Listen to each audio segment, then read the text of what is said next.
Olá, nono 1, nono 2, tudo bem com vocês? Estamos continuando então com a nossa aula anterior, né? Passou uma semana a mais, porque a gente teve uma prorrogação da aula da semana passada devido a problemas na plataforma. Mas vamos continuar aqui. Eu quero que vocês tenham muita atenção hoje, porque essa é a aula mais importante de todas essas que a gente teve até agora, ok? Essa aqui é a aula onde a gente vai chegar exatamente num ponto muito perto da estrutura real que a gente conhece hoje do átomo. Tá? Então, estamos aqui nessa tela que a gente parou na aula passada, onde a gente falava da Marie Curie, certo? E vamos, então, dar continuidade. Agora foi. Dar continuidade, então, no próximo tópico. Com Rutherford, radiação alfa, radiação beta e o novo o modelo atômico do Rutherford, finalmente, certo? Primeiro, a gente disse que as descobertas da Marie e do Pierre Curie derrubaram o modelo atômico de Thomson, aquele modelo lá do pudim de passas, lembra? Que era um modelo onde tinha um núcleo positivo incrustado com cargas negativas. Esse modelo ele não explicava a radioatividade, não explicava a emissão de radiação por parte da matéria. Isso, segundo a Marie Curie, era por causa da estrutura do átomo. Então, essas descobertas acabaram dizendo que o modelo atômico de Thomson, apesar de ser o melhor conhecido até então, também não estava totalmente correto, tá? O modelo do Thomson acabou aí então, na Marie Curie. Aí, em 1898, Ernest Rutherford, um físico neozelandês, olha até onde foi. Tudo bem que ele morava na Inglaterra, ele era radicado na Inglaterra, mas ele era neozelandês. Os estudos todos na Europa chegaram à Nova Zelândia, ele veio para a Inglaterra e depois ele foi chamado de pai da física nuclear, Rutherford. Ele descobriu que um mesmo material poderia emitir diversos tipos diferentes de radiação. Ele chamou de radiação alfa e radiação beta. Foi aí que me perguntaram na última aula online ali, o Giovanni e o Léo perguntaram da radiação alfa, radiação beta, que eu disse que a gente ia falar na próxima aula, tá? Aqui então, radiação alfa e beta podem ser emitidas pelo mesmo material. E ele encontrou esses tipos distintos de radiação alfa e beta, mas ele não sabia o que era. Mais tarde, como a gente vai ver, chegou-se à conclusão que a radiação alfa e beta nada mais era que prótons e elétrons, cargas positivas e cargas negativas, tá? Alfa, mas isso aqui até então não se sabia. Sabia-se que eram tipos diferentes de radiação e ele chamou de alfa e beta. Até então era isso, ok? E ele dizia que a radiação alfa deveria ser formada por partículas de carga positiva e a radiação beta por partículas de carga negativa. Então, Rutherford falou que alfa era positivo e beta era negativo. Por que isso? Como ele chegou a essa conclusão? Vamos colocar no desenho aqui então. Tá? Ele criou esse esqueminha aqui, onde ele tem ali no meio uma amostra radioativa. Aquela bolinha vermelha ali é um material radioativo. Esse material está emitindo radiação. E ele emite radiação para todos os lados. Por isso, para não ir radiação para todos os lados, o que ele colocou? Ele colocou essa amostra radioativa no meio de um bloco de chumbo. Por quê? O chumbo ele isola a radiação. Então, você vê ali que para os lados, né, no nosso desenho ali, para os lados e para baixo não vai radiação, porque o chumbo está isolando. Então, o que acontece? Para que serve o chumbo? Ele serve para que essa radiação seja direcionada para cima. Tá? É o único lugar para onde essa radiação pode ir, porque para todos os outros, o bloco de chumbo está isolando. Isso no experimento do Rutherford. Tá? Por que ele quer que essa radiação vá exatamente para aquela direção? Porque ali em cima a gente tem aquela tarjeta amarela, é uma tela fluorescente, onde essa radiação ela vai poder ser vista, como a gente viu, por exemplo, na ampola de Crookes, certo? Então, essa radiação vai poder ser vista lá em cima. O que se espera? Que essa radiação ela apareça exatamente em cima do buraco do bloco de chumbo. Mas, na real, não é o que acontece. O que acontece, então? Quando essa partícula emite essa amostra radioativa emite as partículas alfa, elas se desviam um pouco para a esquerda. Por que desviou para a esquerda? Você está vendo que logo abaixo dali, de onde apareceu a nossa bolinha vermelha, onde a amostra, as partículas alfa estão indo, vocês repararam que logo ali abaixo tem uma placa eletricamente carregada com sinalzinho negativo? Então, a plaquinha com sinal negativo atraiu a partícula carregada positivamente, então ela se desviou para a esquerda. Ao contrário, as partículas beta carregadas negativamente são desviadas para a direita. Por quê? Porque elas são atraídas pelas placas eletricamente carregadas que estão logo abaixo delas. Então, o que atrai essas partículas são essas plaquinhas aqui. A negativa atrai a partícula positiva e a placa positiva atrai a partícula negativa, certo?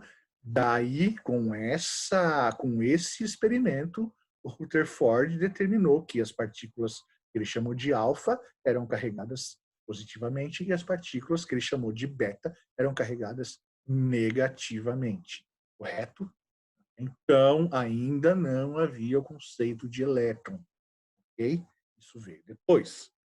Vamos com calma. O que aconteceu depois, então? Veio o experimento definitivo de Rutherford. O que o Rutherford fez? Em primeiro lugar, em 1900, o Becquerel, de novo, Becquerel lá atrás, o mestre da Marie e do Pierre Curie, ele comprovou que as partículas beta eram elétrons em alta velocidade. Okay? Partículas beta carregadas negativamente eram elétrons se deslocando em alta velocidade. Como que ele fez isso? Através dos experimentos do Rutherford, da Marie Curie, quer dizer, o Becquerel meio que começou essa onda e depois, lá no fim, ele voltou para fazer a comprovação de coisas que haviam sido descobertas a partir das descobertas dele mesmo. Então, eles foram se reinventando nesse processo, certo? Já em 1909, 9 anos depois, o Rutherford mostrou que as partículas alfa eram carregadas positivamente.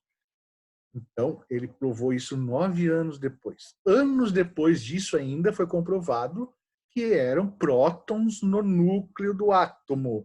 Atenção, a existência do núcleo ainda era desconhecida, ainda não se sabia que existia núcleo no átomo, mas o Rutherford já dizia que eram partículas carregadas positivamente, as partículas alfa, tá?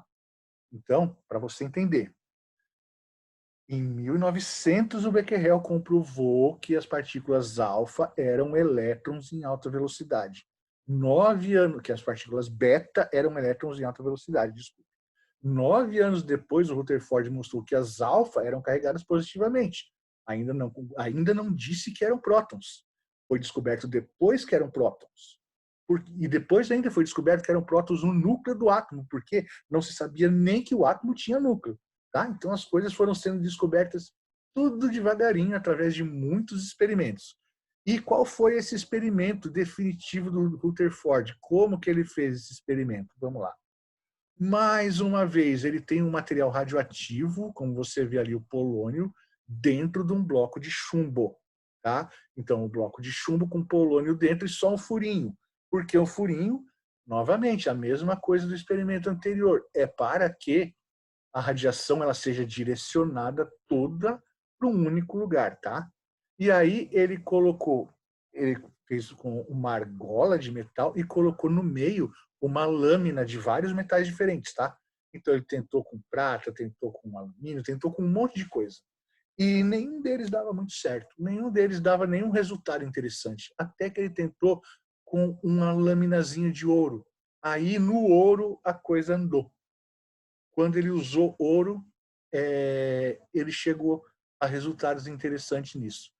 O que acontece então? Ali a gente tinha uma lâmina muito fina de ouro que essas partículas alfa Tá vendo? Você vê ali logo depois do bloco de chumbo tem o alfinha ali. Então, essa radiação que estava sendo emitida pelo polônio era uma radiação alfa, ou seja, radiação carregada positivamente, correto? Quando essa radiação atravessava essas lâminas de ouro, aí aconteciam coisas interessantes. Nós vamos ver agora. A maior parte dessa radiação simplesmente atravessou a lâmina de ouro como se não tivesse nada ali. A radiação saía do bloco de chumbo, ia direto para a lâmina de ouro, atravessava direto e ia se chocar com o metal do outro lado. Isso significa o quê? A gente vai ver na nossa próxima lâmina aqui. Mas ele chegou à conclusão que isso significava que naquela lâmina de ouro, nos átomos de ouro, havia muitos espaços vazios, onde essa radiação alfa podia atravessar direto. Muito espaço vazio, a radiação atravessava, porque não se choca com nada. Então, a maior parte atravessou direto. A maior parte atravessou direto. Tá? Uma parte um pouco menor sofreu um desvio, bateu nessa lâmina de ouro e foi para o lado. Uma parte menor, tá? A maior parte passou direto. Uma parte menor sofreu um desvio. Ao se chocar com a lâmina, ela acabou indo para os lados. E uma parte menor ainda se chocou e voltou. Bateu e voltou para trás. Então, se lembrem desses 3 resultados aqui. Ó. Resultado 1, a maior parte atravessou direto. Resultado 2, uma parte desviou. E resultado 3, a menor parte bateu e voltou. E a gente vai entender agora quais foram as conclusões que o Rutherford chegou a partir disso. Então, as conclusões de Rutherford. Primeira conclusão, está lá atrás, no resultado 1.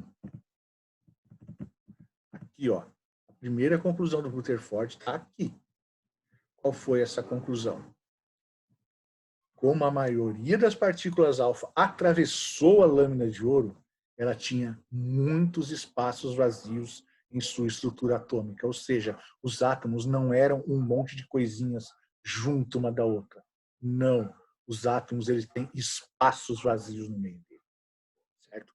A conclusão 2, que são as partículas alfa desviadas. Elas foram desviadas porque encontraram partículas carregadas positivamente.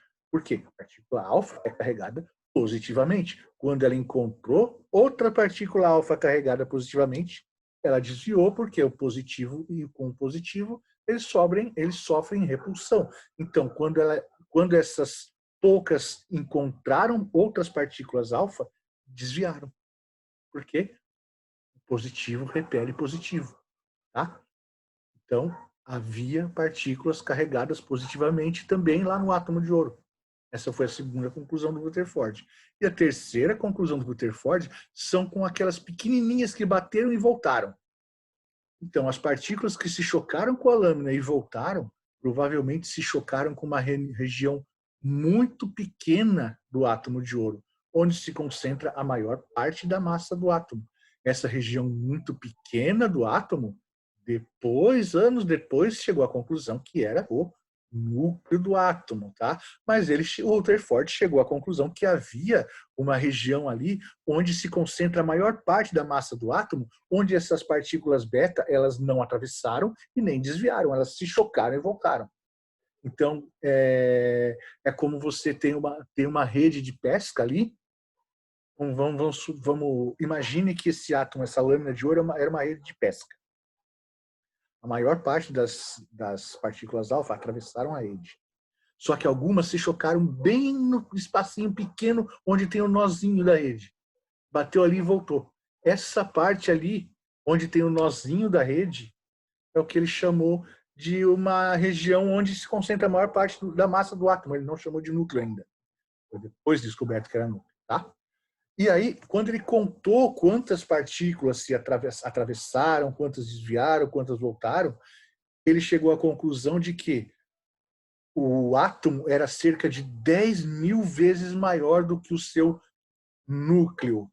Por que que eu coloquei núcleo entre aspas? Porque ele não chamou de núcleo. Não se sabia ainda da existência do núcleo, tá? Ele chamou de uma região muito pequena onde estava a maior parte da massa do átomo, tá? Mas aí ele mais tarde foi descoberto que era o núcleo, e o Rutherford já concluiu que esse núcleo, que ele ainda não sabia que era um núcleo, ele era 10 mil vezes menor do que o átomo, tá? Então, hoje, a gente conhecendo a estrutura do átomo, você imagina um estádio de futebol. Sabe, ali no meio do estádio, bem aquela bolinha no círculo central, aquela bolinha onde se coloca a bola para começar o jogo. É como se aquilo ali fosse o núcleo e o resto do estádio todo fosse o átomo. Tá? O átomo é muito, muito, muito maior que o seu núcleo. Cerca de 10 mil vezes maior do que o núcleo. E depois, a última conclusão do Rutherford foi para explicar a massa do átomo. Ele sugeriu a existência de partículas neutras nesse núcleo, ele ainda não chamou de núcleo, e essas partículas neutras teriam massa semelhante aos prótons. Hoje, sim, a gente tem exatamente essa comprovação, só que o Rutherford não conseguiu comprovar. Qual é a comprovação que a gente tem? Que lá naquele núcleo a gente tem um número igual de prótons e nêutrons. Então, o Rutherford sugeriu essas partículas neutras no núcleo, e hoje a gente sabe que são os nêutrons. Ele não conseguiu comprovar, mas foi comprovado depois até da morte do Rutherford, ok? Então, entenderam o experimento? Depois a gente vai conversar bastante sobre ele. A gente precisa... Não tem como detalhar mais, mas eu preciso que vocês entendam isso aqui, porque essa é a parte mais importante que a gente teve até agora, que é onde a gente chegou realmente no modelo atômico do Rutherford, então, que hoje esse modelo é muito, muito, muito próximo do que a gente tem hoje. O modelo atômico do Rutherford é isso aqui, uma carga positiva no meio com as cargas negativas orbitando em volta. Okay? A única diferença que existe do modelo do Rutherford para o modelo atual que a gente conhece hoje é que ali no meio onde está aquela carga positiva também tem nêutrons, tá? Mas o modelo atômico aceito hoje é muito, muito, muito parecido com esse aí. Só coloquem em escala. Aquele núcleozinho, aquela parte laranja onde está o positivo ali, ele não é daquele tamanho todo. Ele é cerca de 10 mil vezes menor do que o átomo, tá? Então você tem aí na sua tela o desenho do átomo. Imagine que o núcleo ele é 10 mil vezes menor do que isso, tá? Então a maior parte do átomo é feita, sabe de quê? De espaço vazio. Espaço vazio. A maior parte do átomo é espaço vazio. Você tem a maior parte da massa dele no núcleo e os elétrons orbitando em volta e o resto é espaço vazio. Ok? E assim a gente termina a aula dessa semana e eu vou pedir atividades para os senhores. Semana passada a gente não teve, porque eu tive que dividir a aula no meio, né? Então eu precisava esperar a aula para pedir a atividade. Atividades que a gente tem para hoje, então, são o seguinte. Página 37, questões 1 a 8. Aí vocês vão pensar uma coisa. Olha só, para algumas dessas questões, você vai ter que ir um pouco além no material, ou seja, algumas dessas questões falam de coisas que a gente não falou ainda. Você vai ter que ler os experimentos do Niels Bohr. Eu estou sempre pedindo para vocês irem um pouquinho adiante. Pedir de novo. Então, você vai ter que ler os experimentos do Niels Bohr para responder algumas questões. Não tem problema nenhum, pode ler e responder. Não vai ser prejudicado na nota, vai ser prejudicado se não fizer. Tá? Se você ler os experimentos do Niels Bohr, do Niels Bohr e você pensar um pouco, você vai conseguir responder. E aí, na outra aula, a gente faz a correção. Então, vai de boa. Não tem problema de, eu não sei, a gente não falou sobre isso. Eu sei que a gente não falou sobre isso. Vai lá, pega a questão, pega o LDI, dá uma lidinha, pensa, responde a questão. Não tem problema nenhum, não tem nenhuma crise com isso aqui. Ok? Só faz. Vai na minha. Matéria complicada, a gente sabe. Então vamos seguindo com calma. Sempre que precisa, a gente vai revisar e repetir. Mas aí, para isso, eu preciso que vocês me tragam as suas dúvidas, seja nas nossas aulas online da terça-feira, ou seja, nas mensagens na plataforma, tá? Mas me tragam suas dúvidas. Se vocês não trouxerem as dúvidas, fica difícil da gente saná-las, beleza? Então é isso, boa semana, bons estudos e até a próxima.